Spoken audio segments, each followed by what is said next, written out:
નમસ્કાર વિદ્યાર્થી મિત્રો.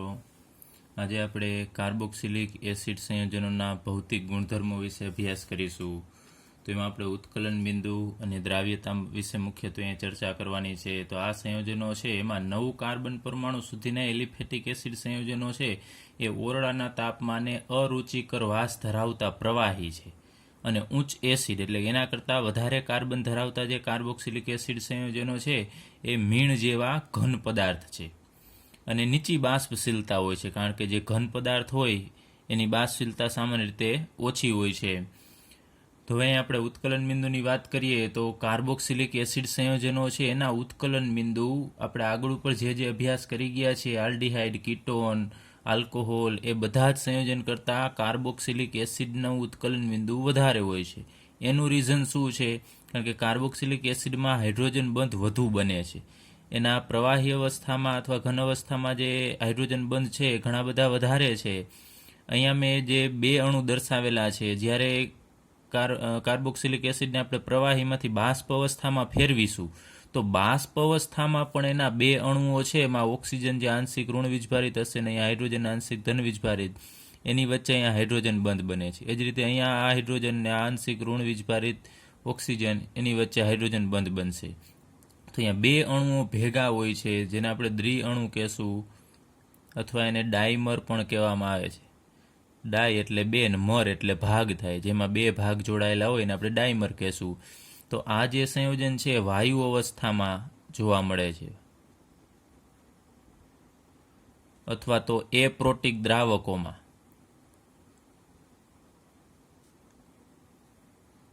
એપ્રોટિક દ્રાવક એટલે કે જેની અંદર હાઇડ્રોજન હાજર ન હોય, H+, એવા દ્રાવકો જેમ કે કાર્બન ટેટ્રાક્લોરાઇડ છે, ઇથર છે, બેન્ઝીન છે, આ બધાની અંદર એ વાયુ અવસ્થામાં જેવું એનું બંધારણ છે, 2 અણુઓ વચ્ચે હાઇડ્રોજન બંધ બને છે, એવું જ એપ્રોટિક દ્રાવકની અંદર એ હાઇડ્રોજન બંધથી જોડાયેલા હશે. એટલે ટૂંકમાં વાયુ અવસ્થામાં એમાં બંધ છે એ સરળતાથી તૂટતા નથી. તો એની પ્રવાહીની ઘન અવસ્થામાં તો ઘણા બધા વધારે હાઇડ્રોજન બંધ બનતા હોય છે. તો આ બંધને તોડવા ઘણા બધા મુશ્કેલ છે, એટલે એનું ઉત્કલન બિંદુ વધારે હોય છે.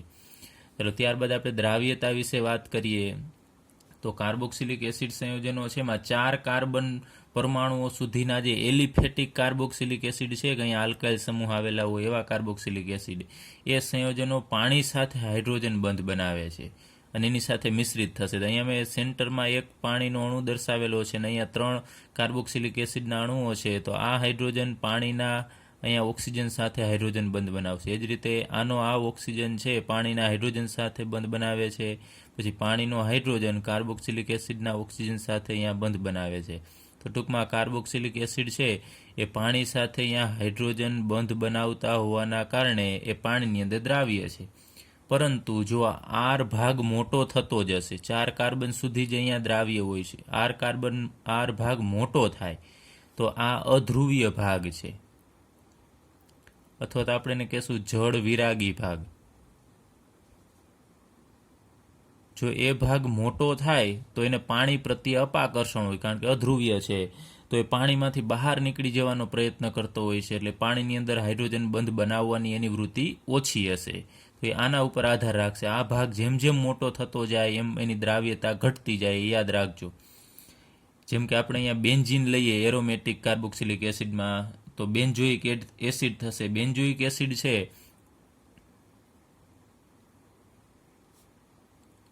એ ઠંડા પાણીમાં અદ્રાવ્ય હોય છે. એ ઠંડા પાણીની અંદર પણ દ્રાવ્ય થતા નથી, થતા હોય તો ખૂબ જ ઓછા થતા હોય છે, કારણ કે એમાં અહીંયા આરની જગ્યાએ બેન્ઝીન હાજર હશે. તો એ મોટો ભાગ છે, જળવિરાગી હોવાથી પાણી પ્રત્યે અપાકર્ષણ અનુભવે છે, એટલે ઠંડા પાણીમાં પણ અદ્રાવ્ય હોય છે. પરંતુ પાણી સિવાયના બીજા ઓછા ધ્રુવીય કાર્બનિક દ્રાવકો જેમ કે બેન્ઝીન છે, આલ્કોહોલ છે, ઇથર છે, ક્લોરોફોર્મ છે, એ બધાની અંદર સામાન્ય રીતે દ્રાવ્ય હોય છે. હવે આપણે કાર્બોક્સિલિક એસિડની રાસાયણિક પ્રક્રિયાઓ વિશે અભ્યાસ કરીએ, અથવા આને આપણે એના રાસાયણિક ગુણધર્મો પણ કહેશું. તો અહીંયા આપણે સૌપ્રથમ એવી પ્રક્રિયાઓ લઈએ કે જેમાં કાર્બોક્સિલિક એસિડમાં રહેલો OH બંધ તૂટે, એટલે કે OH બંધ તૂટવાથી થતી પ્રક્રિયાનો અભ્યાસ કરીએ. અને એમાં આપણે OH બંધ તૂટશે અહીંયા, તો એમાંથી H+ મુક્ત થશે. તો H+ મુક્ત થાય તો એની એસિડિકતા કહેવાય. તો આપણે એસિડિકતા વિશે અભ્યાસ કરીએ. તો એમાં પણ આપણે લઈએ સૌપ્રથમ ધાતુઓ અને બેઝ સંયોજનો સાથેની કાર્બોક્સિલિક એસિડની પ્રક્રિયાઓ. તો જે રીતે આલ્કોહોલ સંયોજન છે એ ધાતુ સાથે પ્રક્રિયા આપી અને હાઇડ્રોજન વાયુ મુક્ત કરે છે, એ રીતે કાર્બોક્સિલિક એસિડ પણ સોડિયમ જેવી વિદ્યુત ધનમય ધાતુ સાથે પ્રક્રિયા કરી અને હાઇડ્રોજન વાયુ મુક્ત કરશે. તો અહીંયાથી H+ મુક્ત થતો હોય છે. અહીંયાથી શું મુક્ત થશે? H+. અને સોડિયમ છે એ પોતાનો એક ઇલેક્ટ્રોન ગુમાવી અને આ હાઇડ્રોજનને આપી દેશે, એટલે H+ માંથી શું બની જશે? H બની જશે. તો એવા અહીંયા આપણે 2 મોલ RCOOH લેશું તો અહીંયા OH બંધ તૂટશે, ઓક્સિજન અને હાઇડ્રોજન વચ્ચેનો. 2 મોલ લેશો એટલે અહીંયાથી 2H+ જશે. તો એવા આપણે 2 સોડિયમ લેવાના, તો 2 સોડિયમ 2 ઇલેક્ટ્રોન ગુમાવી અને એમાંથી Na+ બનાવશે, એવા 2 Na+. એ અહીંયા Hની જગ્યાએ જોડાઈ જશે, એટલે આપણને 2 મોલ RCOOH નીકળી જશે, એટલે અહીંયા માઇનસ આવશે, RCOO-, અને એની સાથે Na+ જોડાઈ જશે. અને અહીંયા 2H+ છૂટા પડે છે, એ 2 સોડિયમ પાસેથી 2 ઇલેક્ટ્રોન મેળવી અને H2 સ્વરૂપે મુક્ત થશે. તો અહીં હાઇડ્રોજન વાયુ છે એ ઉત્પન્ન થાય છે, અને આનું નામ થશે સોડિયમ કાર્બોક્સિલેટ. ચલો, તો આ પ્રક્રિયા છે એ આલ્કોહોલની જેમ પ્રક્રિયા આપે છે.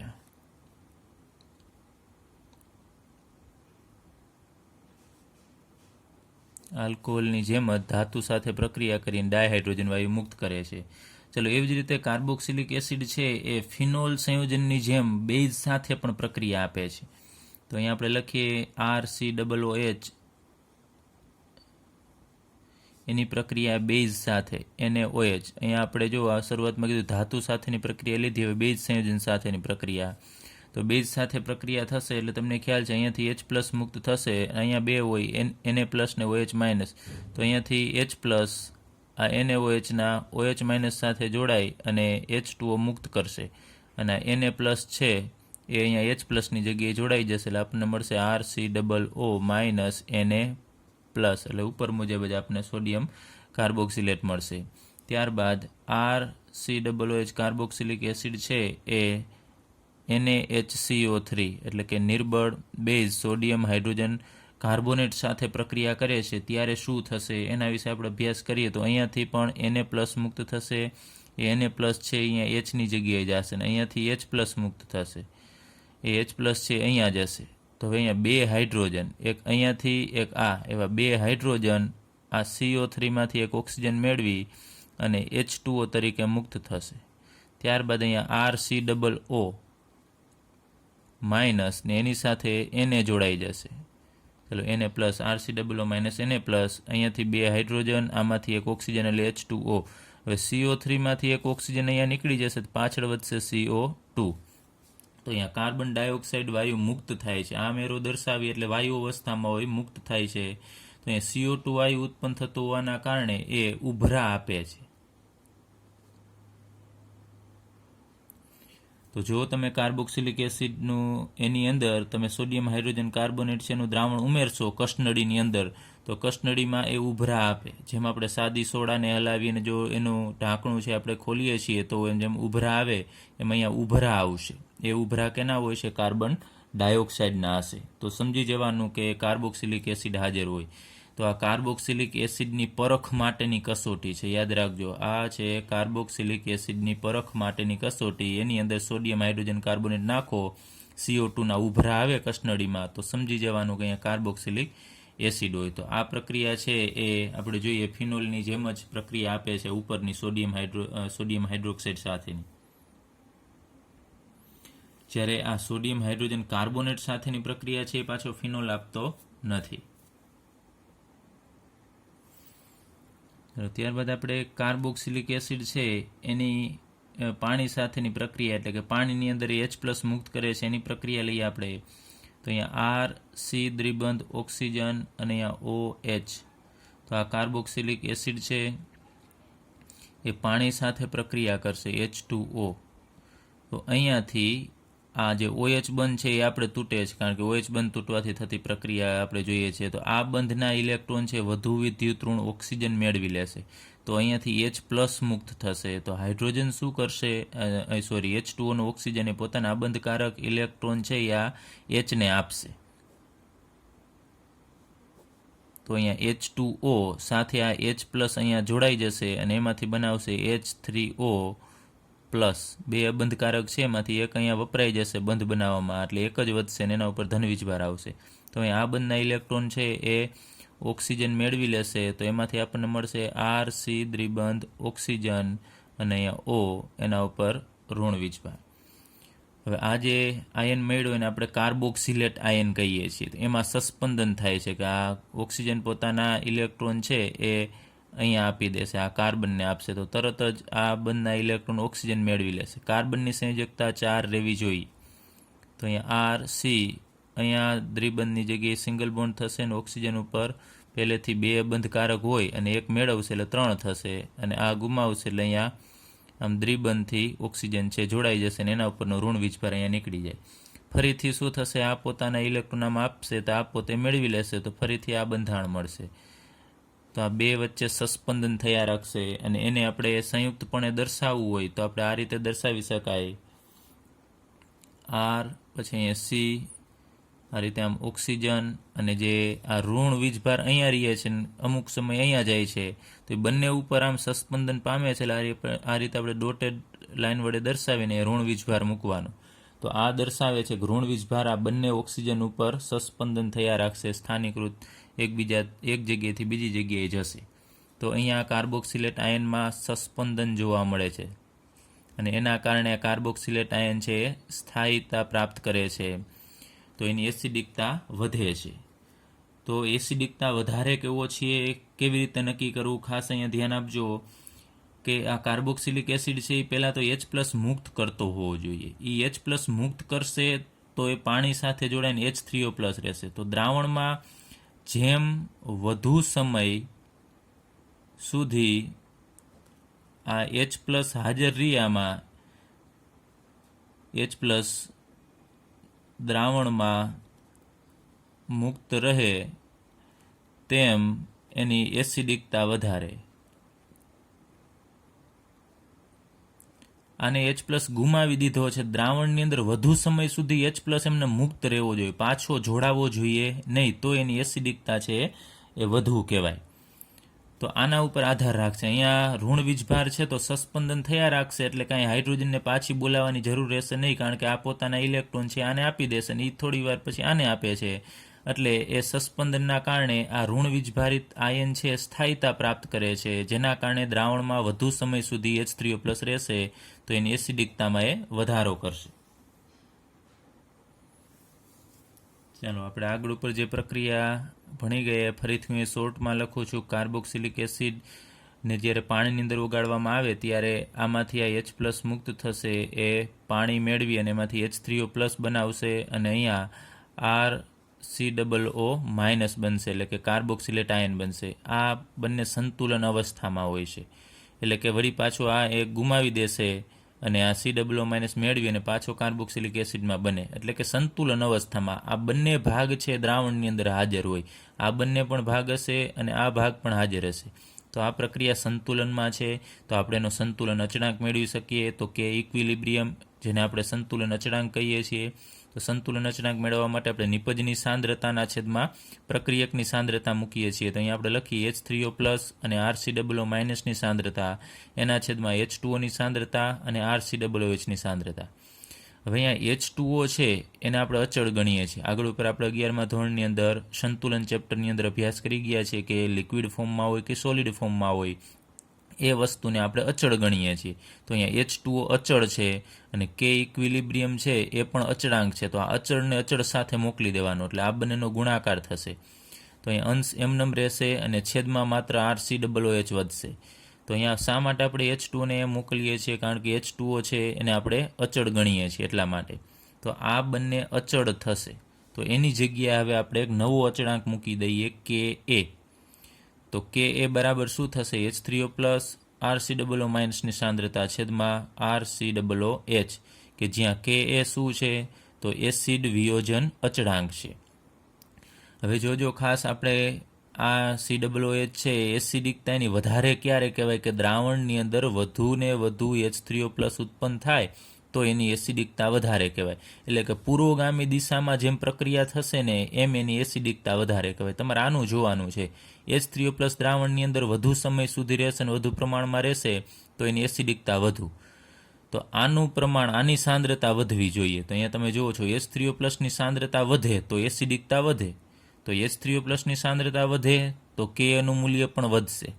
તમે જુઓ છો કેમ કે અંશ વધશે. આ વધે ક્યારે કે આ ઘટે ત્યારે, કેમ કે આમાંથી આ બને છે. તો આનું પ્રમાણ વધશે ને આનું પ્રમાણ ઘટશે. એટલે તમે જુઓ છો કે અંશમાં H3O+ વધશે ને આ પણ વધશે અને આનું પ્રમાણ ઘટશે. એટલે અંશ વધે છે અને છેદ ઘટે તો Ka નું મૂલ્ય વધે. Ka નું મૂલ્ય વધે તો H3O+ વધે એમ કહેવાય. તો એની એસિડિકતામાં પણ વધારો થશે. તો આપણે લખીએ જેમ Ka નું મૂલ્ય વધે, આ ખાસ યાદ રાખજો, Ka નું મૂલ્ય વધે ક્યારે કે જ્યારે H3O+ વધુ હોય ત્યારે. H3O+ વધુ હોય એનો મતલબ કે એની એસિડિકતા વધારે હોય. તો યાદ રાખવાનું Ka નું મૂલ્ય વધે તો એસિડની પ્રબળતા વધુ હોય. હવે ઘણી વખત Ka ની જગ્યાએ pKa વડે પણ એને દર્શાવવામાં આવે છે. તો એનું સૂત્ર છે pKa = log Ka.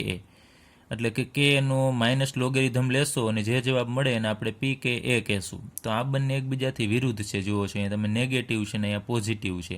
તો આ બંનેનું મૂલ્ય એકબીજાથી વિરુદ્ધ થશે. તો આપણે કીધું કે જેમ Ka નું મૂલ્ય વધે એમ એસિડની પ્રબળતા વધે.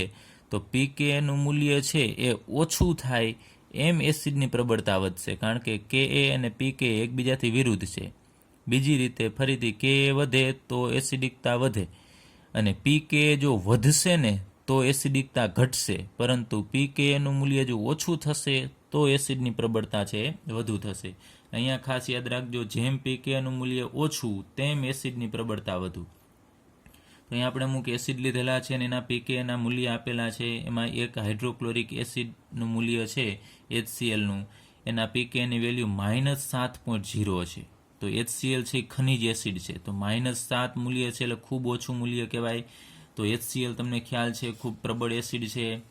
તો એનું એસિડની પ્રબળતા છે એ આપણે pKa મૂલ્ય ઉપરથી દર્શાવી શકીએ છીએ. મૂલ્ય માઇનસમાં છે એટલે ઘણું બધું ઓછું મૂલ્ય છે આ. એ જ રીતે અહીંયા આપણે લઈએ ટ્રાયફ્લોરો એસિટિક એસિડ કહેવાય આને, CF3COOH. એનું મૂલ્ય 0.23 છે. પછી બેન્ઝોઇક એસિડ છે એનું મૂલ્ય 4.19, એસિટિક એસિડનું 4.76 છે. તો આ ત્રણ એસિડ છે એની અંદર COOH સમૂહ આવેલો છે. તો આ ત્રણેય એસિડ છે કાર્બોક્સિલિક એસિડ છે. તો ત્રણેય કાર્બોક્સિલિક એસિડમાંથી કેના pKa નું મૂલ્ય ઓછું છે? તો તમે જુઓ છો અહીંયા ટ્રાયફ્લોરો એસિટિક એસિડનું મૂલ્ય આ ત્રણમાંથી ઓછું છે અહીંયા.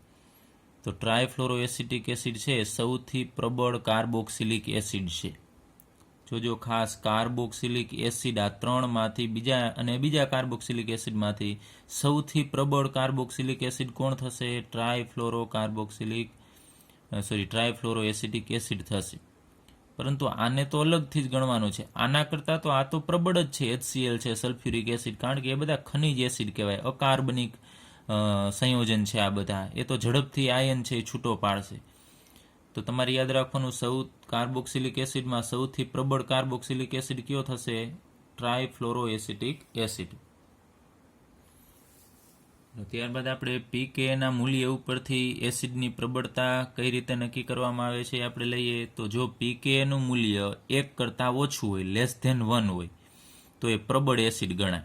જેમ કે તમે જુઓ છો HCl છે એનું મૂલ્ય 0.7 છે તો 1 કરતાં ઓછું છે તો એ પ્રબળ એસિડ થશે. એ જ રીતે CF3COOH ટ્રાયફ્લોરો એસિટિક એસિડ છે એનું મૂલ્ય પણ 1 કરતાં ઓછું છે તો એ પણ પ્રબળ એસિડ થશે. પરંતુ જો pKa નું મૂલ્ય 1 થી 5 ની વચ્ચે હોય, એટલે કે 1 થી 5 સુધી હોય તો એ મધ્યમ પ્રબળ એસિડ કહેવાય.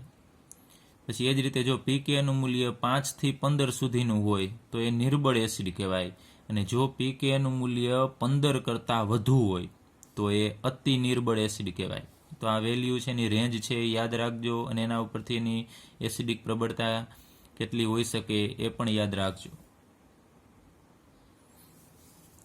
ત્યારબાદ આપણે એસિડિકતાના ક્રમ વિશે થોડો અભ્યાસ કરીએ. કમ્પેરિઝન કરવાની છે. કાર્બોક્સિલિક એસિડ એટલે કે RCOOH, પછી ફિનોલ એટલે કે C6H5OH, અને બીજું આલ્કોહોલ એટલે ROH. આમાંથી કોની એસિડિકતા છે વધારે છે ને કેની ઓછી છે આપણે ક્રમ જોવો છે. તો આગળ ઉપર મેં વાત કરેલી કે એસિડિકતા એની વધારે કહેવાય કે જે દ્રાવણની અંદર વધુ સમય સુધી વધુ માત્રામાં H+ છે આપે, એટલે કે H3O+ જેમ દ્રાવણની અંદર રહેશે વધુ સમય સુધી એમ એની એસિડિકતા વધારે. તો આપણે ત્રણેય માટે જોવાનું છે કે ત્રણેયમાંથી કોણ દ્રાવણની અંદર વધુ સમય સુધી H3O+ છે એ રાખી શકે છે.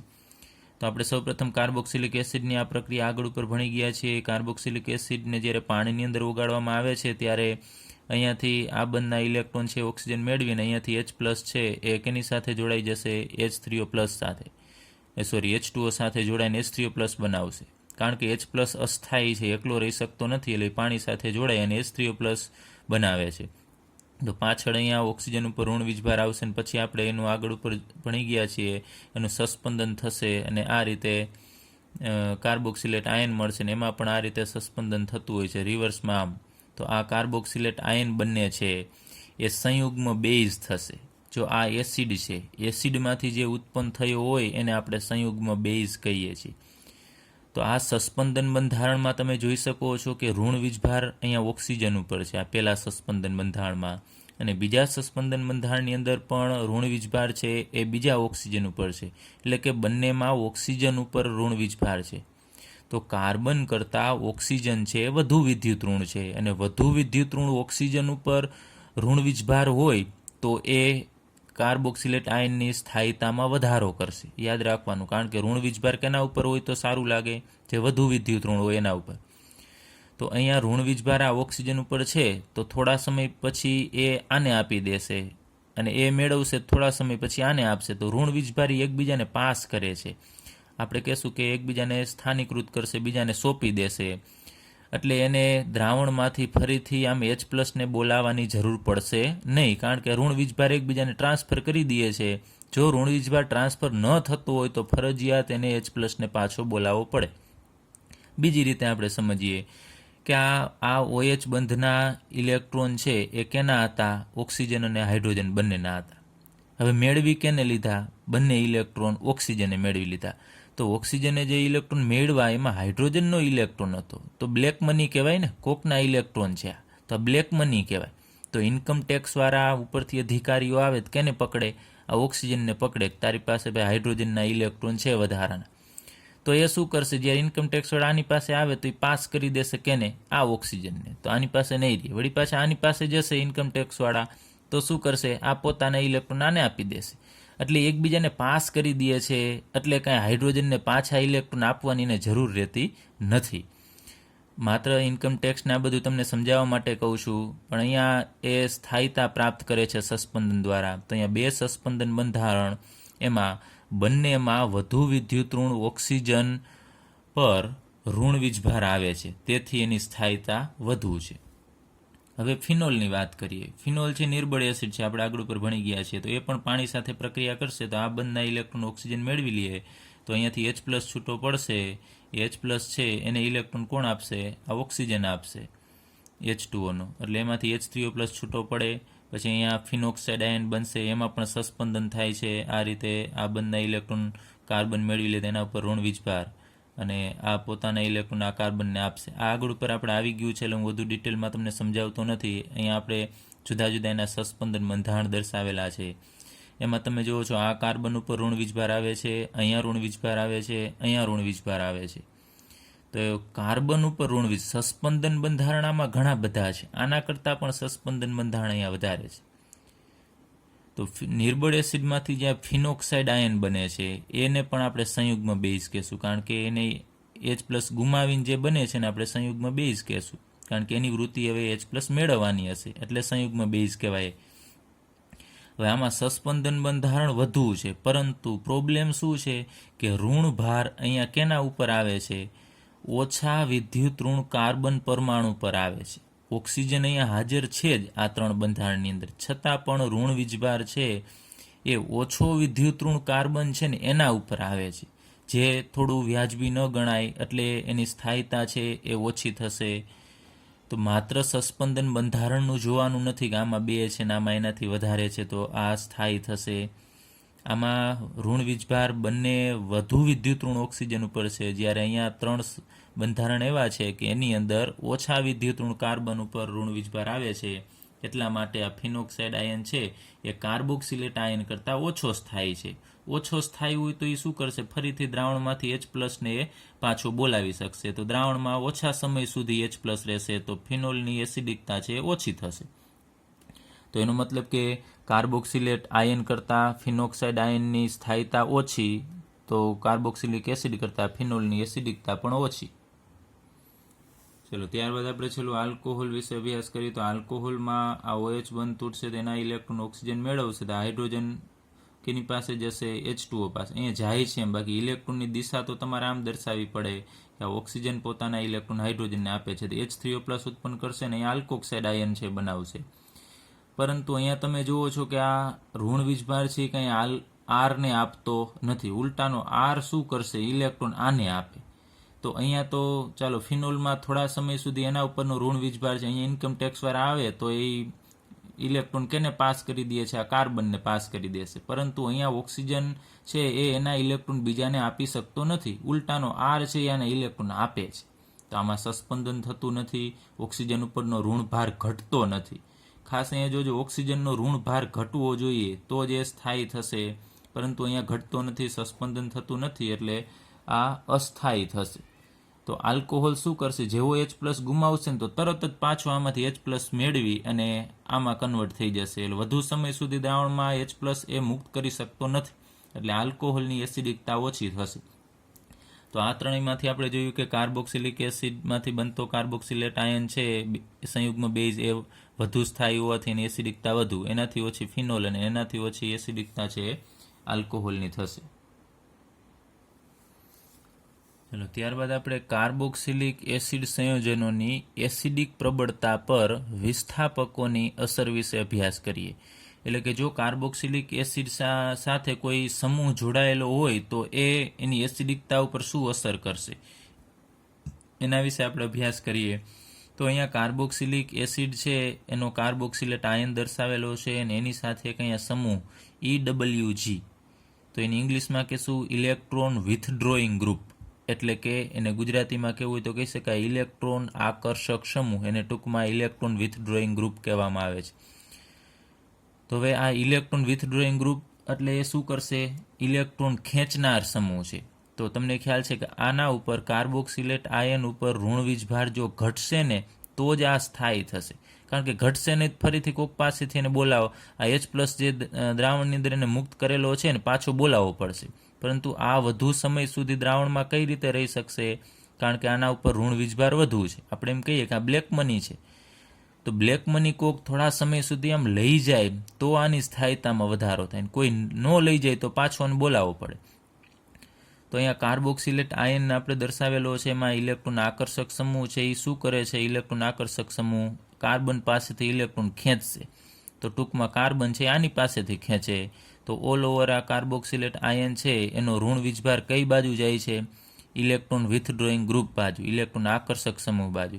તો ઋણ ભાર છે એનું વિસ્થાનીકરણ થાય છે, એટલે કે એક જગ્યાએથી બીજી જગ્યાએ સ્થાન પામે છે, જેને આપણે વિસ્થાનીકરણ કહેશું. એને કારણે આ જે સંયુગ્મ બેઝ છે અને આપણે સંયુગ્મ બેઝ પણ કહીએ છીએ અથવા કાર્બોક્સિલેટ આયન કહીએ છીએ, એની સ્થાયીતા વધે. ચલો ખાસ ધ્યાન રાખજો, એકદમ ઇઝી છે. આ ઇલેક્ટ્રોન ખેંચે તો આના ઉપરનો ઋણ વીજભાર ઘટે, ઋણ વીજભાર ઘટે ને તો સંયુગ્મ બેઝ અથવા આપણે એને કાર્બોક્સિલેટ આયન કહીએ સ્થાયી બનશે. તો ઇલેક્ટ્રોન આકર્ષક સમૂહ EWG ઋણ વીજભાર છે એના વિસ્થાનીકરણથી સંયુગ્મ બેઝને સ્થાયી બનાવે છે, અને સ્થાયી બનશે તો એસિડની પ્રબળતા વધશે. ચાલો એ જ રીતે આપણે લઈએ કે જો ઇલેક્ટ્રોન દાતા સમૂહ હોય તો ઇલેક્ટ્રોન દાતાને ઇંગ્લિશમાં ઇલેક્ટ્રોન ડોનેટિંગ ગ્રુપ કહેવાય. ડોનેટ એટલે દાતા. તો ઇલેક્ટ્રોન દાતા સમૂહ હશે તો એ શું કરશે, એક તો આને જો આની ઉપર ઋણ વીજભાર છે એનો ઋણ વીજભાર ઓછો થાય ને તો એ વધુ સ્થાયી થાય, ને વધુ સ્થાયી થાય તો એસિડિકતા એની વધે. ઉલટાનો હવે આ EWG શું કરે છે? ઇલેક્ટ્રોન દાતા સમૂહ ઇલેક્ટ્રોન આપશે. તો આને ઇલેક્ટ્રોનની જરૂર નથી, છતાંય આ બાજુથી ઇલેક્ટ્રોન આપે છે. જેમ કે આની પાસે કંઈ બ્લેક મની છે, ઇન્કમ ટેક્સવાળા આવવાના છે, અને કોઈક બાજુમાંથી વળી પાછું એક કોથળો એક રૂપિયા આને આપી દે તો શું થાય? આને જોતા નથી, અને આ બાજુથી એને આવે છે તો આ અસ્થાયી થશે. એ ઘર મૂકીને ભાગે, અથવા જેના હોય એને પાછા આપી દે. તો H+ ને પાછો બોલાવે કે હાલ ભાઈ તારા ઇલેક્ટ્રોન છે તું લઈ જા. તો પાછો H+ ને બોલાવે તો સ્થાયીતા એની એસિડિકતામાં શું થશે? ઘટાડો થશે. તો ઇલેક્ટ્રોન દાતા સમૂહ છે એ ઋણ વીજભારનું વિસ્થાનીકરણ કરતું નથી, એટલે કે એના ઇલેક્ટ્રોન છે એને લઈ જતું નથી, ઉલટાનું આપે છે. તો કાર્બોક્સિલેટ આયન અથવા સંયુગ્મ બેઝ આને આપણે કહીએ છીએ, એ ઇલેક્ટ્રોન એને આપવાથી પાછો અસ્થાયી બનાવે છે, અને એસિડને શું બનાવે છે? નિર્બળ બનાવે છે. તો તમારે યાદ રાખવાનું છે કે જો કાર્બોક્સિલેટ સાથે ઇલેક્ટ્રોન આકર્ષક સમૂહ હોય ને તો એસિડિકતા વધે, સ્થાયીતા વધે તો એસિડિકતા વધે. અને જો ઇલેક્ટ્રોન દાતા સમૂહ જોડાયેલો હોય ને તો એની સ્થાયીતા, સંયુગ્મ બેઝની સ્થાયીતા ઘટે અને એસિડિકતા ઘટે. તો ઇલેક્ટ્રોન દાતા સમૂહ તરીકે આપણે અહીંયા આલ્કાઇલ સમૂહ લઈએ, માનો કે આ મિથાઇલ સમૂહ છે, ઇથાઇલ સમૂહ છે, એ બધા ઇલેક્ટ્રોન દાતા કહેવાય. અને નાઇટ્રો સમૂહ હોય, NO2 સમૂહ છે, ત્યારબાદ CF3 સમૂહ છે, આ બધા સમૂહ છે, અથવા ફ્લોરિન છે, ક્લોરિન છે, એ બધા આકર્ષક સમૂહ છે. તો એ હાજર હોય ને તો એસિડિકતા વધશે. ચલો, તો અહીંયા આપણે જુદા જુદા સમૂહ દર્શાવેલા છે, અને એના માટેની એસિડિકતા વધારવાની અસરનો ક્રમ છે કે કોણ એસિડિકતા છે સૌથી વધુ પ્રમાણમાં વધારશે. હવે જો અહીંયા EWG તરીકે જો અહીંયા CF3 જોડાયેલો હોય તો એ એસિડિકતામાં ઘણો બધો વધારો કરશે. એટલે આપણને જુદા જુદા સમૂહ આપેલા છે, એમાં કોણ એસિડિકતામાં વધારો કરશે? તો CF3 સૌથી વધુ એસિડિકતામાં વધારો કરશે. એના પછી બીજા નંબરે NO2 આવશે, એના પછી CN, પછી ફ્લોરિન, પછી ક્લોરિન, પછી બ્રોમિન, આયોડિન અને ફિનાઇલ. જો ફિનાઇલ જોડાયેલો હોય તો આ બધા સમૂહ કરતાં ફિનાઇલ જોડાયેલો હોય તો એસિડિકતામાં ઓછો વધારો કરે છે, અને CF3 છે એ સૌથી વધુ વધારો કરશે. એટલે તમારે જોવાનું છે કે અહીંયા આ સમૂહ તરીકે કોણ જોડાયેલું છે. માનો કે CN અને CF3 જોડાયેલા હોય તો CF3 વાળો એસિડ છે એ વધુ એસિડિક ગણવો, અને આ ઓછો એસિડિક ગણવો. ત્યારબાદ આપણે જુદા જુદા એસિડની એસિડિકતા વિશે અભ્યાસ કરીએ. એમાં જુદા જુદા સમૂહ જોડાયેલા હોય તો કઈ રીતે એની એસિડિકતા વધે છે. તો જેમ તત્વની વિદ્યુતઋણતા વધે તેમ એસિડિકતા વધે. તો અહીંયા આપણે જુદા જુદા એસિડ દર્શાવેલા છે. એમાં અહીંયા આયોડિન જોડાયેલો છે. આ એસિટિક એસિડ જ છે, એમાં એક હાઇડ્રોજન કાઢી અને એની જગ્યાએ આયોડિન, અહીંયા બ્રોમિન, અહીંયા ક્લોરિન અને અહીંયા ફ્લોરિન. તો આમાં કયો એસિડ છે એ સૌથી પ્રબળ હશે? તો તમારે જોવાનું, જેની વિદ્યુતઋણતા વધુ એની એસિડિકતા વધારે. તો ફ્લોરિનની ક્લોરિન કરતાં વધારે હોય, ક્લોરિનની બ્રોમિન કરતાં, અને બ્રોમિનની આયોડિન કરતાં વિદ્યુતઋણતા વધુ. તો જેની વિદ્યુતઋણતા વધુ એની એસિડિકતા વધારે. તો આ મુજબ આ બધા એસિડનો ક્રમ આવશે. ત્યારબાદ ઇલેક્ટ્રોન આકર્ષક સમૂહની સંખ્યા જેમ વધે, એટલે ઇલેક્ટ્રોન ખેંચવાવાળા, ઇલેક્ટ્રોન વિથડ્રોઈંગ ગ્રુપની સંખ્યા વધે, એમ કાર્બોક્સિલેટ ઉપર ઋણ વીજભાર ઘટશે અને એસિડિકતા વધશે. તો આ 3 એસિડ છે એની કમ્પેરિઝન કરવાની જ તમારે, કે અહીંયા ક્લોરિન એક જ જોડાયેલો છે તો એ ઓછા ઇલેક્ટ્રોન આ બાજુથી ખેંચશે. અહીંયા 2 ક્લોરિન જોડાયેલા છે તો એ વધુ ઇલેક્ટ્રોન ખેંચે, અને અહીંયા 3 ક્લોરિન જોડાયેલા છે તો એ COOH વધુ ઇલેક્ટ્રોન પોતાની તરફ ખેંચી રાખશે. તો આની એસિડિકતા છે વધશે, આની ઓછી, અને એના કરતાં આની ઓછી. એટલે જેમ ઇલેક્ટ્રોન આકર્ષક સમૂહની સંખ્યા વધે એમ એસિડિકતા વધતી જાય છે. ચલો, ત્યારબાદ COOH સમૂહથી ઇલેક્ટ્રોન આકર્ષક સમૂહનું અંતર વધે તો પ્રેરક અસર ઘટે. આપણે ભણી ગયા છીએ પ્રેરક અસર અંતર વધતા ઘટે તો એસિડિકતા ઘટે. અહીંયા મેં જુદા જુદા ઉદાહરણ દર્શાવેલા છે. એમાં ઇલેક્ટ્રોન આકર્ષક સમૂહ છે એ અહીંયા COOHની નજીક છે. નજીક હોય તો ક્લોરિન શું કરશે? ઝડપથી ઇલેક્ટ્રોન બાજુમાં જ છે તો ખેંચી શકશે. પછી અહીંયા અંતર વધે છે. જો અહીંયા આને પહેલો નંબર કે અહીંયા 2, અહીંયા 3 અને 4, તો અહીંયા બીજા નંબરના કાર્બન ઉપર જોડાયેલો છે, જ્યારે અહીંયા ત્રીજા નંબરના કાર્બન ઉપર જોડાયેલો છે. તો અહીંયા જેટલી ઝડપથી ખેંચશે એટલી ઝડપથી અહીંયા ઇલેક્ટ્રોન ખેંચી શકશે નહીં, કારણ કે અંતર વધી ગયું. અંતર વધે તો ઝડપથી ઇલેક્ટ્રોન નથી ખેંચતો. અંતર વધતા પ્રેરક અસર ઘટે છે. તો અહીંયા ઇલેક્ટ્રોન એટલા બધા ખેંચી શકશે નહીં. અને અહીંયા જુઓ છો તમે તો એ ચોથા નંબરના કાર્બન ઉપર ક્લોરીન છે જોડાયેલો છે. તો અહીંયા ક્લોરીન છે એ COOHના વધુ ઇલેક્ટ્રોન ખેંચી શકતો નથી, કારણ કે અંતર વધી ગયું. અંતર વધે તો ઇલેક્ટ્રોન નહીં ખેંચે, ન ખેંચે તો આની એસિડિકતા ઘટે. તો આની ઓછામાં ઓછી હશે અને આની વધુમાં વધુ. એટલે જેમ ઇલેક્ટ્રોન આકર્ષક સમૂહ COOHની નજીક હોય ને એમ એસિડિકતા વધે, આટલું યાદ રાખજો. અને દૂર હોય તો એસિડિકતા ઘટે. ચાલો, ફિનાઇલ કે વિનાઇલ સમૂહ. ફિનાઇલ કે વિનાઇલ એટલે તમને ખબર છે CH2 વાળો સમૂહ છે. વિસ્થાપન પામ્યા વગરના એલિફેટિક આલ્કાઇલ સમૂહ હોય જેમ કે મિથાઇલ ઇથાઇલ, એના કરતાં નિર્બળ ઇલેક્ટ્રોન દાતા છે. તો એસિડિકતા ક્યારે વધે કે ઓછા ઇલેક્ટ્રોન નિર્બળ દાતા હોય ને તો એની એસિડિકતા વધારે. તો આ બેની આપણે કમ્પેરિઝન કરીએ કે આ મિથાઇલ છે, અહીંયા વિસ્થાપન થયેલા વગરનો છે. જો અહીંયા વિસ્થાપન કહેવાય, CH3ની જગ્યાએ અહીંયા એક ક્લોરીન આવેલો છે, એક H દૂર થઈને ક્લોરીન. જ્યારે અહીંયા 3 હાઇડ્રોજન છે. તો આ વિસ્થાપન પામ્યા વગરનો આલ્કાઇલ એલિફેટિક આલ્કાઇલ સમૂહ છે. એના કરતાં અહીંયા ફિનાઇલ સમૂહ છે એ નિર્બળ ઇલેક્ટ્રોન દાતા છે. તો આને ઇલેક્ટ્રોન આપે છે. તમે જુઓ છો આલ્કાઇલ સમૂહ તો ઇલેક્ટ્રોન દાતા કહેવાય. તો આ કેવો થશે? Electron donating group. આપે છે પણ ઓછો ઇલેક્ટ્રોન આપે છે. તો જે ઓછા ઇલેક્ટ્રોન આપે ને એની એસિડિકતા વધારે કહેવાય. તો આના કરતાં આની એસિડિકતા વધારે, અને આમાં તો કોઈ આપનાર સમૂહ છે જ નહીં, તો એની એસિડિકતા છે એ બેન્ઝોઇક એસિડ કરતાં પણ વધુ થશે. ત્યારબાદ કાર્બોક્સિલ સમૂહ એટલે કે COOH સમૂહ સાથે સીધા જ જોડાયેલા જો ફિનાઇલ કે વિનાઇલ સમૂહ હોય તો એ કાર્બોક્સિલિક એસિડની એસિડિક પ્રબળતામાં વધારો કરે છે. તો અહીંયા આપણે આ વિનાઇલ સમૂહ દર્શાવેલો છે CH2 ડબલ બોન્ડ CH, અને એ જોડાયેલો છે આ કાર્બોક્સિલ સમૂહ સાથે. આ કાર્બોક્સિલ સમૂહ છે. તો આમાં સસ્પંદન થાય છે કે આ બંધના ઇલેક્ટ્રોન છે એ ઓક્સિજન મેળવી લેશે તો તરત જ આ કાર્બન શું કરે છે, આ બે કાર્બન વચ્ચેના પાઈ બંધના ઇલેક્ટ્રોન છે એ અહીંયા શિફ્ટ કરી દેશે, આ જગ્યાએ આવતા રહેશે. તો આપણને આવું બંધારણ મળશે. અહીંયા CH2, અહીંયા સિંગલ બોન્ડ C, અહીંયા હવે ડબલ બોન્ડ થશે, અહીંયા H એમનેમ રહેશે, અહીંયા ડબલ બોન્ડ, અને ઓક્સિજન ઉપર ઋણ વીજભાર આવશે, અને અહીંયા OH એમનેમ રહેશે. તો આ કાર્બનની સંયોજકતા એક ઘટેલ, એના ઉપર ધન વીજભાર આવશે. પછી ફરીથી શું થશે કે આ બંધના ઇલેક્ટ્રોનને પાછા આપી દેશે, તો આ બંધ અહીંયા શિફ્ટ થઈ જશે, અને એમાંથી ફરીથી આ પ્રકારનું સંયોજન મળશે. તો આમાં તો તમે જુઓ છો કે ઇલેક્ટ્રોન આપણે કહીએ છીએ એસિડિકતા ક્યારે વધે કે કોઈ ઇલેક્ટ્રોન આકર્ષક સમૂહ હોય તો એની જગ્યાએ અહીંયા શું કરે છે તો ઇલેક્ટ્રોન આપે છે. તો તમારે એ નથી જોવાનું, અહીંયા ઇલેક્ટ્રોન દાતા કરતાં અહીંયા રહેલો કાર્બન છે ને એ આ કાર્બન છે અહીંયા વિનાઇલ સમૂહનો એ sp2 સંકૃત કાર્બન છે, અને આ પણ sp2 જ થશે અહીંયા. તો એ શું કરશે? sp2 સંકૃત કાર્બન છે ઇલેક્ટ્રોન આકર્ષક છે, એમ ઇલેક્ટ્રોન ખેંચશે. તો અહીંયા કાર્બોક્સિલ સમૂહ છે એની સાથે એ જે કાર્બન સાથે જોડાયેલો છે વિનાઇલ સમૂહના એ sp2 છે, એટલે એ વધુ વિદ્યુત ઋણ હોય. તો જે વધુ વિદ્યુત ઋણ હોય આના ઇલેક્ટ્રોન ખેંચશે. તો આ જે સસ્પંદન અસર કરતાં પણ અહીંયા વધુ વિદ્યુત ઋણ sp2 કાર્બન હોવાના કારણે એ ઇલેક્ટ્રોન પોતાની તરફ ખેંચી રાખે છે, એટલા માટે એની એસિડિકતા છે વધે છે.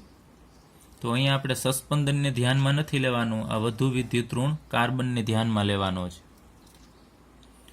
ચાલો, ત્યારબાદ આપણે એરોમેટિક કાર્બોક્સિલિક એસિડમાં ઇલેક્ટ્રોન દાતા અને ઇલેક્ટ્રોન આકર્ષક સમૂહની શું અસર થાય છે એસિડિકતા ઉપર, એના વિશે અભ્યાસ કરીએ. તો જો ઇલેક્ટ્રોન આકર્ષક સમૂહ જોડાયેલો હોય તો આપણે આગળ ઉપર અભ્યાસ કર્યો એ મુજબ જ બેન્ઝીન વલયમાં જો જોડાયેલો હશે આકર્ષક સમૂહ તો એસિડિકતા વધારે છે, અને ઇલેક્ટ્રોન દાતા સમૂહ જોડાયેલો હોય બેન્ઝીન વલયમાં તો એસિડિકતા ઘટાડે છે. આપણે આગળ ઉપર ભણી ગયા એ મુજબ જ. તો અહીંયા આપણે પેલું દર્શાવેલું છે 4 નાઇટ્રોબેન્ઝોઇક એસિડ છે, એમાં NO2 સમૂહ છે ઇલેક્ટ્રોન આકર્ષક સમૂહ છે, ઇલેક્ટ્રોન ખેંચે છે. તો એ શું કરશે? બેન્ઝીન કેન્દ્ર પાસેથી ઇલેક્ટ્રોન ખેંચશે.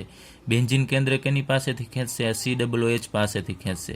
તો COOHમાં રહેલો અહીંયા OH બંધ છે એના ઇલેક્ટ્રોન કોણ મેળવી લેશે ઝડપથી? આ ઓક્સિજન મેળવી લેશે, કારણ કે NO2 સમૂહ આ બાજુથી ઇલેક્ટ્રોન ખેંચશે તો આ ઓક્સિજનના ઇલેક્ટ્રોન ઘટે તો એ તરત જ અહીંયાથી H+ ને મુક્ત કરી દેશે.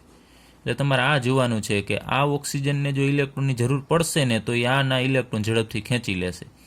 તો આને ઇલેક્ટ્રોનની જરૂર પડે છે. કેમ જરૂર પડે છે? કારણ કે આ બાજુનો સમૂહ છે એ બધાના ઇલેક્ટ્રોન પોતાની તરફ ખેંચી રાખે છે, તો એસિડિકતા વધશે. હવે આ બેમાં આપણે કમ્પેરિઝન કરી, બેન્ઝોઇક એસિડમાં એક બીજો બેન્ઝીન વલયમાં ઇલેક્ટ્રોન આકર્ષક નથી જોડાયેલો અને ઇલેક્ટ્રોન દાતા સમૂહ પણ નથી જોડાયેલો. તો અહીંયા જુઓ છો તમે આ OCH3 એનું નામ થશે 4 ઉપર, અહીંયા 1 અને આ 4 પોઝિશન, એમાં 4 ઉપર મિથોક્સી છે અને પાછળ નામ આવશે બેન્ઝોઇક એસિડ. તો 4 મિથોક્સી બેન્ઝોઇક એસિડ છે એમાં OCH3 ઇલેક્ટ્રોન દાતા સમૂહ છે, ઇલેક્ટ્રોન ડોનેટિંગ ગ્રુપ છે, અને આ ઇલેક્ટ્રોન વિથડ્રોઈંગ ગ્રુપ છે. તો દાતા છે તો એ શું કરશે, ઇલેક્ટ્રોન આપશે આ ફિનાઇલ કેન્દ્રને. ફિનાઇલ કેને પાસ કરશે, ઇલેક્ટ્રોન આ COOH ને. તો અહીંયા ઓક્સિજન અને હાઇડ્રોજન વચ્ચે જે બંધ છે એમાં ઓક્સિજનને ઇલેક્ટ્રોનની જરૂર નહીં પડે, કારણ કે આ બાજુથી ઇલેક્ટ્રોન મળે છે. જરૂર નહીં પડે તો આ બંધના ઇલેક્ટ્રોન મેળવશે નહીં, તો H+ ને મુક્ત નહીં કરે, તો આની એસિડિકતા છે ઘટશે, તો આની એસિડિકતા ઓછી હોય, એના કરતાં આની વધારે હોય. તમે આ બેની કમ્પેરિઝન કરો તો આમાં દાતા સમૂહ નથી, આમાં દાતા સમૂહ છે. તો જેમાં દાતા સમૂહ હોય ને એની એસિડિકતા ઓછી હોય. તો બેન્ઝોઇક એસિડ ને 4 મિથોક્સી બેન્ઝોઇક એસિડ એમાંથી આની એસિડિકતા ઓછી હશે. હવે આ બેની કમ્પેરિઝન કરો તો આમાં ઇલેક્ટ્રોન આકર્ષક સમૂહ છે, જ્યારે આમાં નથી. તો જેમાં ઇલેક્ટ્રોન આકર્ષક સમૂહ હોય એની એસિડિકતા છે એ વધશે. તો આ ત્રણેયનો ક્રમ આવો આવશે કે જેમાં ઇલેક્ટ્રોન આકર્ષક સમૂહ હોય એની એસિડિકતા વધારે હોય, અને જેમાં ઇલેક્ટ્રોન દાતા સમૂહ હોય એની એસિડિકતા છે ઓછી હશે.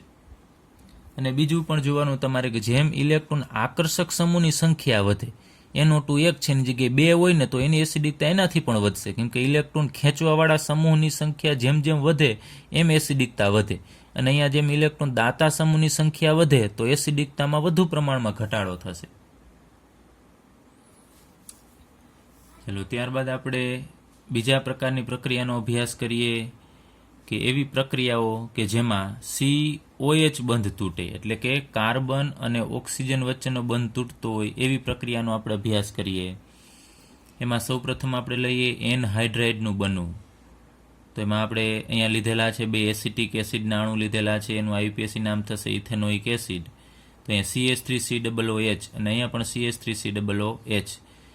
તો આ બંનેની પ્રક્રિયા આપણે કરવાની છે ખનિજ એસિડ, જેમ કે H2SO4,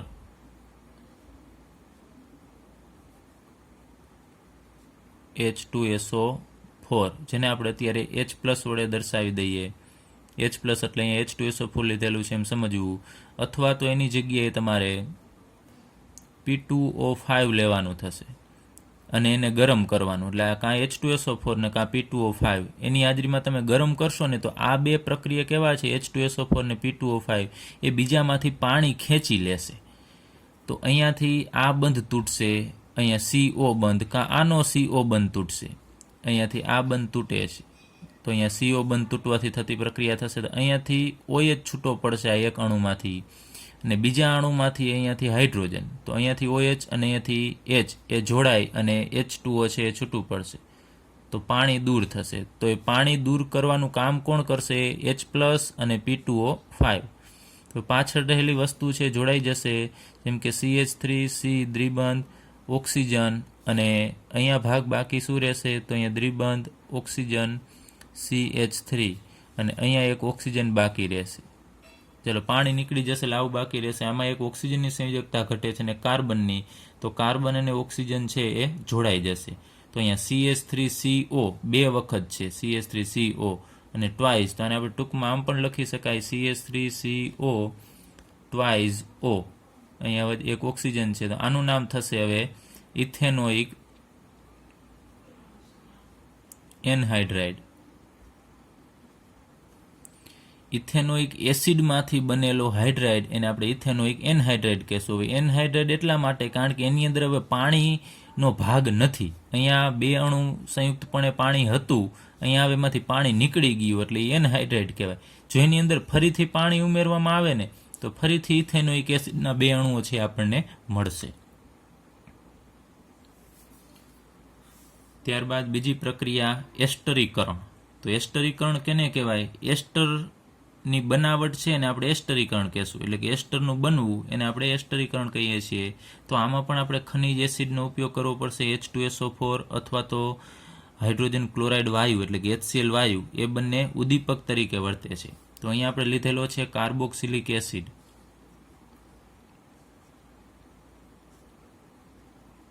ચલો કાર્બોક્સિલિક એસિડ અને અહીંયા છે આલ્કોહોલ. એની પ્રક્રિયા H2SO4 અથવા HClની હાજરીમાં કરવામાં આવશે તો અહીંયાથી આ બંધ તૂટે છે CO બંધ, અને અહીંયાથી આ આલ્કોહોલનો OH બંધ તૂટશે. તો અહીંયાથી OH અને અહીંયાથી H એમ પાણીનો અણુ દૂર થશે, એટલે પ્લસ આપણે લખીએ H2O. તો હવે આ કાર્બનની સંયોજકતા ઘટશે અને અહીંયા ઓક્સિજનની સંયોજકતા ઘટશે, તો આ કાર્બન અને આ ઓક્સિજન એ જોડાઈ જશે. તો અહીંયા R C દ્વિબંધ ઓક્સિજન અને આ O જોડાશે કાર્બન સાથે, અને આ ઓક્સિજન સાથે R ડેશને જોડી દેવાનો. તો અહીંયા આપણે ટૂંકમાં લખી શકાય એમ RCOO R ડેશ. તો આ સંયોજન મળે છે ને આપણે એસ્ટર કહીએ છીએ. તો એસ્ટર બનાવવાની પદ્ધતિને એસ્ટરીકરણ કહેવાય. તો અહીંયા પાણી છે એ બને છે, પ્રક્રિયા પ્રતિવર્તી છે. તો જો તમે પાણી છે આમાંથી સતત દૂર કરતા રહેશો તો આ પ્રક્રિયા આપણને પૂર્વગામી દિશામાં મળશે, એટલે વધુ ને વધુ આપણને એસ્ટર છે મળશે. હવે અહીંયા આપણે આલ્કોહોલ લીધું છે, એની જગ્યાએ તમે ફિનોલ પણ લઈ શકો, એટલે અહીંયા આલ્કાઇલ સમૂહની જગ્યાએ આપણે ફિનાઇલ સમૂહ પણ લઈ શકાય, તો પણ એ મુજબ તમને અહીંયા ફિનાઇલ સમૂહ મળશે, પણ એને આપણે એસ્ટર જ કહેશું. ત્યારબાદ આપણે કાર્બોક્સિલિક એસિડની પ્રક્રિયા PCl5 ફોસ્ફરસ પેન્ટાક્લોરાઇડ, ફોસ્ફરસ ટ્રાયક્લોરાઇડ અને થાયોનિલ ક્લોરાઇડ સાથે કરાવીએ. તો જેમ આલ્કોહોલનો OH સમૂહ જે રીતે વર્તે છે એવી જ પ્રક્રિયા છે એ કાર્બોક્સિલિક એસિડ આપે છે. તો અહીંયા આપણે RCOOHની પ્રક્રિયા સૌપ્રથમ લઈએ PCl5 સાથે ફોસ્ફરસ પેન્ટાક્લોરાઇડ સાથે. તો અહીંયા બંધ તૂટવાનો છે, આ CO બંધ તૂટશે, એટલે અહીંયાથી OH છે દૂર થશે. તો અહીંયા OH છે નીકળી જશે અને એની જગ્યાએ 5 ક્લોરીન છે ને, 5માંથી 1 ક્લોરીન અહીંયા OHની જગ્યાએ આવી જશે, એટલે આપણને મળશે RCOCl. ત્યારબાદ હવે આપણી પાસે છે શું, અહીંયા OHનો એક હાઇડ્રોજન અને આમાંથી એક ક્લોરીન, અહીંયાથી એક H અને અહીંયાથી એક ક્લોરીન, એટલે એ જોડાય અને HCl તરીકે એ દૂર થશે. ત્યારબાદ વધશે શું, 5 ક્લોરીન હતા એમાંથી 2 ક્લોરીન તો અહીંયા વપરાઈ જાય છે, તો એક ફોસ્ફરસ અને 3 ક્લોરીન વધશે અને અહીંયા એક ઓક્સિજન વધશે. તો એક ફોસ્ફરસ, એક ઓક્સિજન અને વધેલા 3 ક્લોરીન જોડાય અને ફોસ્ફરસ ઓક્સી ક્લોરાઇડ બનાવશે. ચલો, તો RCOOHની PCl5 સાથે પ્રક્રિયા થવાથી RCOCl, એટલે આને આપણે કહીએ છીએ એસિડ ક્લોરાઇડ કહીએ છીએ, હાઇડ્રોક્લોરિક એસિડ અને ફોસ્ફરસ ઓક્સી ક્લોરાઇડ મળે છે. ત્યારબાદ જો કાર્બોક્સિલિક એસિડની પ્રક્રિયા PCl3 સાથે કરાવવામાં આવે તો અહીંયાથી આ બંધ જ તૂટશે, CO બંધ તૂટવાનો છે. જો ઘણાને એમ થશે અહીંયા કે આ OO બંધ છે, પણ O વચ્ચેનો બંધ નથી, આ કાર્બન અને ઓક્સિજન વચ્ચેનો બંધ હોય. તો અહીંયાથી આ એક અણુ છે એમાંથી આ OH છે નીકળશે. એવા આપણે 3 અણુ લીધેલા છે, તો OH નીકળશે અને એની જગ્યાએ ઉપર મુજબ જ એક અહીંયા ક્લોરીન જોડાશે. તો અહીંયા 3 ક્લોરીન છે, એમાંથી એક ક્લોરીન એક અણુની અંદર ઉમેરાશે એટલે RCOCl મળશે, RCO અને એની જગ્યાએ ક્લોરીન. હવે અહીંયા આપણે કેટલા મોલ લીધેલા છે, તો 3 મોલ લીધેલા છે, તો અહીંયા આપણને 3 મોલ મળે. તો અહીંયા 3 ક્લોરીન છે એ વપરાઈ જશે, PCl3ના 3 ક્લોરીન અહીંયા વપરાઈ જશે, અને OH છે કેટલા છૂટા પડવાના છે, 3. તો 3 OH અને અહીંયા રહેલો એક ફોસ્ફરસ, એને તમે જોડી દેશો તો શું બનશે, તો 3 હાઇડ્રોજન, એટલે આપણે લખીએ અહીંયા H3, પછી એક ફોસ્ફરસ, એટલે અહીંયા હું P લખું છું, અને 3 OHના 3 ઓક્સિજન એટલે O3, તો H3PO3 આપણને મળશે. તો આને આપણે ફોસ્ફરસ એસિડ કહેશું. તો 3 મોલ લેવા પડશે અહીંયા, જ્યારે PCl3 હશે ત્યારે યાદ રાખજો, અને ઉપર એક જ મોલ લેવાની જરૂર પડે છે અહીંયા. તો નિપજ અહીંયા બંને અલગ અલગ મળે છે, ખાસ ધ્યાન રાખજો, આમાં કાંઈ કન્ફ્યુઝન ન થાય. ત્યારબાદ કાર્બોક્સિલિક એસિડ છે એની પ્રક્રિયા આપણે SOCl2 સાથે, એટલે કે થાયોનિલ ક્લોરાઇડ સાથે કરવાની છે. તો અહીંયાથી જ બંધ તૂટશે અને OH છે એ દૂર થશે, અને એની જગ્યાએ SOCl2નો એક ક્લોરીન દાખલ થશે, એટલે આપણને RCOCl એટલે કે એસિડ ક્લોરાઇડ મળશે. અને બીજી નિપજ શું મળે છે, તો અહીંયા OHનો એક H અને SOCl2નો હજી એક અહીંયા ક્લોરીન છે, એક અહીંયા વપરાઈ જાય છે, અને એક અહીંયા હજી બાકી રહેશે, એ એક H અને એક Cl જોડાઈ અને HCl તરીકે મુક્ત થશે. ત્યારબાદ અહીંયા SOCl2નો SO અને આ OHનો એક ઓક્સિજન, એ બંને જોડાય અને એમાંથી SO2 ઉત્પન્ન કરશે. તો અહીંયા ઉત્પન્ન થતો HCl ગેસ અવસ્થામાં હોય છે અને SO2 છે એ પણ ગેસ અવસ્થામાં, એટલે કે આ બંને વાયુમય નિપજ છે. તો દ્રાવણમાંથી સરળતાથી આ દૂર થઈ જાય. માનો કે આપણે બનાવટ લેવાની છે RCOClની એસિડ ક્લોરાઇડ બનાવવો છે તો 3 મેથડથી બનાવી શકાય, પરંતુ અહીંયા એક જ પાત્રની અંદર આપણને આ ત્રણેય વસ્તુ મળશે. તો આપણે આ એક જ જોઈતું હોય તો આ બંનેને દૂર કરવા પડે. તો એ દૂર કરવામાં પ્રોબ્લેમ થશે, કારણ કે આ બધા પ્રવાહી અવસ્થામાં હશે તો એને દૂર કરવો થોડો મુશ્કેલ છે.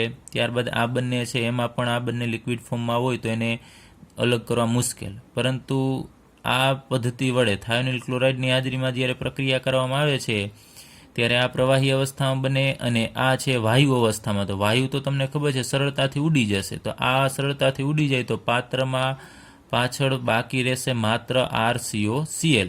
તો આપણને શુદ્ધ અવસ્થામાં આ એસિડ ક્લોરાઇડ છે મળશે. તો આ પ્રક્રિયા છે થાયોનિલ ક્લોરાઇડવાળી. આ પ્રક્રિયાને અગ્રિમતા આપવામાં આવે છે.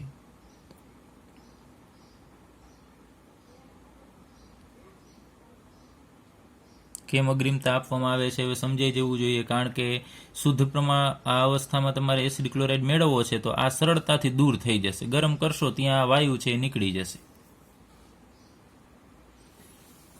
ચલો ત્યારબાદ આપણે કાર્બોક્સિલિક એસિડની એમોનિયા સાથેની પ્રક્રિયાનો અભ્યાસ કરીએ. એમાં અહીં આપણે લીધેલું છે એસિટિક એસિડ CH3COOH, અને એની પ્રક્રિયા એમોનિયા સાથે એટલે કે NH3 સાથે કરવાની છે. તો અહીંયા CH3COOH છે એમાંથી અહીંયાથી H+ છે મુક્ત થશે તો COO- બનશે, અને આ મુક્ત થયેલો H+ છે કેની સાથે જોડાશે? NH3 સાથે. એટલે નાઇટ્રોજન પોતાના અબંધકારક ઇલેક્ટ્રોન છે યુગ્મ એ હાઇડ્રોજનને આપશે, એટલે NH3 માંથી બનશે NH4+. તો અહીંયા વધશે શું? CH3COO-, એટલે કે એસિટેટાઇન મળશે, અને અહીંયા NH3 સાથે આ H જોડાવાથી NH4+ બનશે, અને એ પણ આની સાથે જ જોડાઈ જશે, કેમ કે એક ઋણાયન છે તો બીજો ધનાયન સામે હોવો જોઈએ. એટલે ટૂંકમાં આ બંનેનું એડિશન થશે. આનો હાઇડ્રોજન નીકળી અને NH3માં જવાથી એ ધનાયન બનશે અને આ ઋણાયન બનશે. તો આપણને ક્ષાર મળે છે, અને એનું નામ થશે આ એમોનિયમ. આ ભાગનું નામ પહેલાં લખવાનું એમોનિયમ. અને 2 કાર્બનવાળો આ એસ્ટરનો ક્ષાર છે ને આપણે કહેશું એસિટેટ. ચલો એમોનિયમ એસિટેટ છે, આ ક્ષાર છે. હવે આને આપણે ગરમ કરવાનું. તો ગરમ કરશો એટલે આમાંથી પાણીનો અણુ છે એ દૂર થશે. અહીંયા 4 હાઇડ્રોજન છે એમાંથી 2 હાઇડ્રોજન અહીંયાથી દૂર થશે, અને અહીંયાથી એક ઓક્સિજન દૂર થશે. એટલે પાણીનો અણુ દૂર કરવાનો છે આપણે H2O. તો અહીંયાથી એક ઓક્સિજન જશે તો વધશે CH3CO, અને NH4માંથી 2 હાઇડ્રોજન જશે તો NH2 વધશે. તો આપણને મળશે CH3CO NH2, એટલે કે આમાં એમાઇડ સમૂહ હાજર છે તમે જુઓ છો. તો આનું નામ થશે એસિટિક એસિડમાંથી બનેલો આ એમાઇડ છે એને આપણે કહેશું એસિટેમાઇડ, અથવા IUPAC નામ થશે ઇથેનેમાઇડ.